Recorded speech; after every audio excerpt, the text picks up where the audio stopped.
한국 내 북한 인권단체들이 최근 탈북민들을 강제 북송한 중국 당국을 강하게 비판했습니다. 이들 단체들은 다음 주 열리는 한중 외교장관 회담에서 이 문제를 정식 의제로 포함시킬 것을 촉구했습니다. 김시영 기자가 보도합니다. 북한 인권시민연합과 전환기 정의워킹그룹, 물망초, NK 감금 피해자 가족회 등 한국 내 10개 시민단체와 제중 탈북민 강제송환 피해자 가족들이 9일 서울 외교부 청사 앞에서 공동 기자회견을 갖고 중국의 탈북민 강제 북송 조치를 규탄했습니다.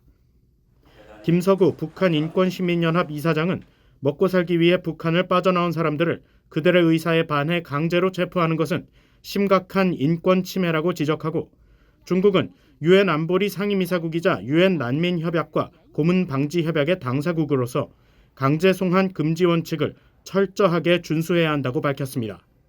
이들 단체들은 또 조태열 외교장관 앞으로 보내는 공동서한을 통해 다음 주 열리는 한중 외교장관 회담의 의제 중 하나로 중국의 제중 탈북민 북송 중단과 중국 내 체류 중인 탈북민의 안전보장 그리고 한국행 보장을 논의할 것을 촉구했습니다. 한국 외교부는 조태열 외교장관이 오는 13일부터 이틀간 중국 왕이 공산당 중앙정치국 위원 겸 외교부장의 초청으로 베이징을 방문해 한중 외교장관 회담을 갖는다고 밝혔습니다. 전환기 정의워킹그룹의 이영환 대표는 이번 한중 외교장관 회담은 한중일 정상회의를 추진하면서 열리는 것이라면서 한국 정부는 탈북민 강제 북송 문제에 대한 구체적인 해결 방안을 놓고 중국 측과 협의해야 한다고 말했습니다.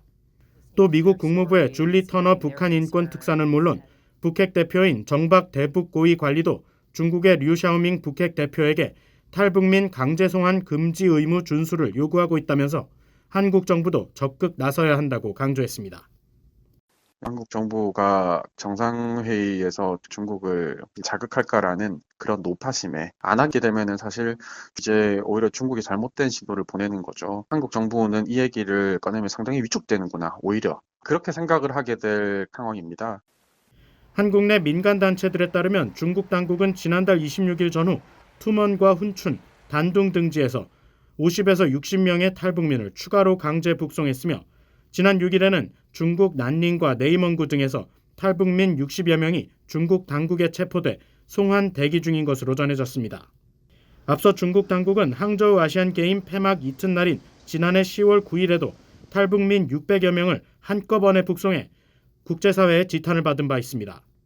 북한 정의연대 정베드로 대표는 신종 코로나 바이러스 사태가 마무리되면서 북중 간 탈북민 강제 송환 협조가 강화되고 있다면서 이 같은 흐름은 외부 정부와 사상 유입을 막기 위해 탈북민들에 대한 체계적 관리 필요성이 커진 북한 당국의 입장과 맞물린 조치라고 지적했습니다.